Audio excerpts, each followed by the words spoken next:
Hello legends, welcome to Veloharmony. I got an umbrella here because it's raining. I like being outside, and so if it starts raining, I'm just going to open the umbrella and continue with the conversation.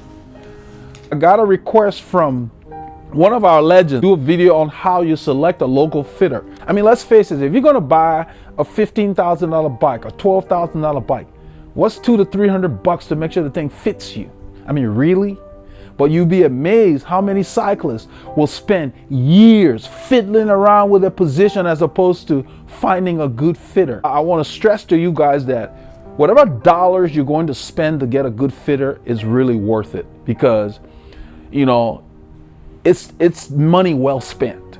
You know, if you're going to spend thousands of dollars to get a bike, it needs to fit you. I ride with guys who their saddle's too high, it's not back enough, and you see them, they're riding and they're doing all of this. When you're doing all of this, when are you going to pedal? You know, they're on the bike and trying to find a spot during the ride. So, you know, they probably have all these saddle sores, because all that friction, when you're out of position, all that friction can cause your follicles to get inflamed, and, you know, bacteria would take advantage if you get abrasions and stuff, you know, in your soft tissue area. So all of that is a factor. So don't hesitate to invest in a fit. So if it comes to a choice between a $12,000 bike or a $3,000 bike, and at least you change to get a fit done and good pair of shoes and a nice kit and all of that, err on the side of having that extra change. Okay, you can always get the expensive bike later once you really tune yourself, you know. So I just wanted to talk about that because this is more for the newer riders. A lot of you guys are very experienced. You probably already know this. And if you weren't sure, or you were like, you know, there's nothing wrong with having a very nice bike if you can get it. But don't feel like it's an absolute must-have. Get the bike you like. Get it fitted to you. If you're DIY and you know what you're doing, or you have the help, I mean, that's one of the reasons I set up this channel, to point people in the right direction. If you feel you can do it, knock yourself out, get it done.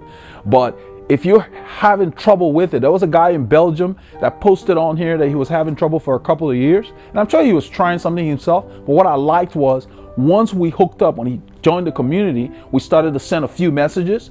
Within 2 or 3 replies, he said, I'm going to go see my fitter. That's what I'm talking about. Because if you just can't get it there, it's worth the investment of time and money to get a pro that will do that. So, how do you select a fitter? A local fitter. One of our legends on here asked that. Well, look at it this way. It's a crapshoot out there. That's why he's asking. Okay. I had the same problem many years ago.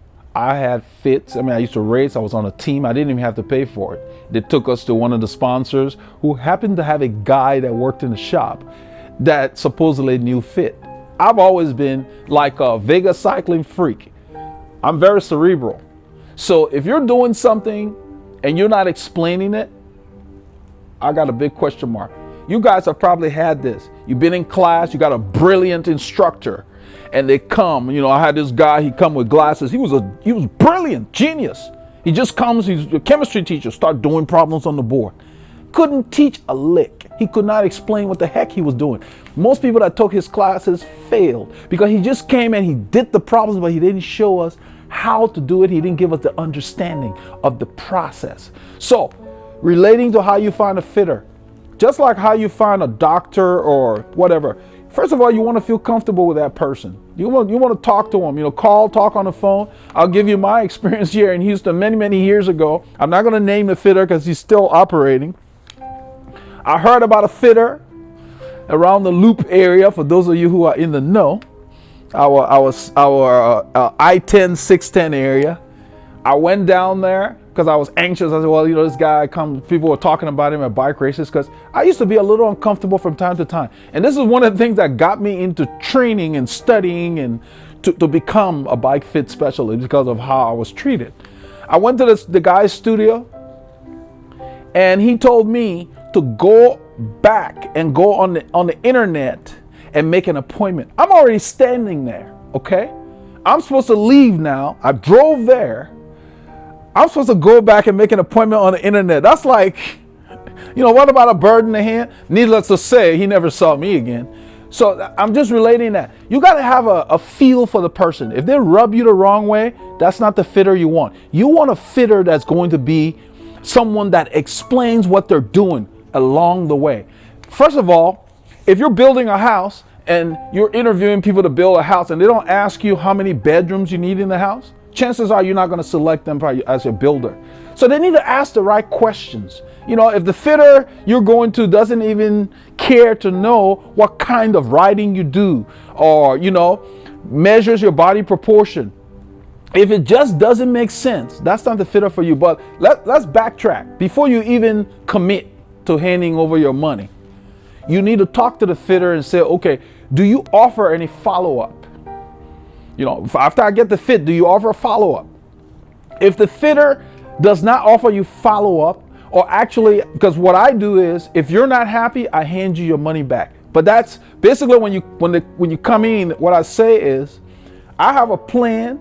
I explain what we're going to do, and it's a partnership. We're doing it together because you're going to own this fit. You're going to take it with you. You need to understand what we're doing so that down the road you can tweak it if your body changes or you move somewhere else.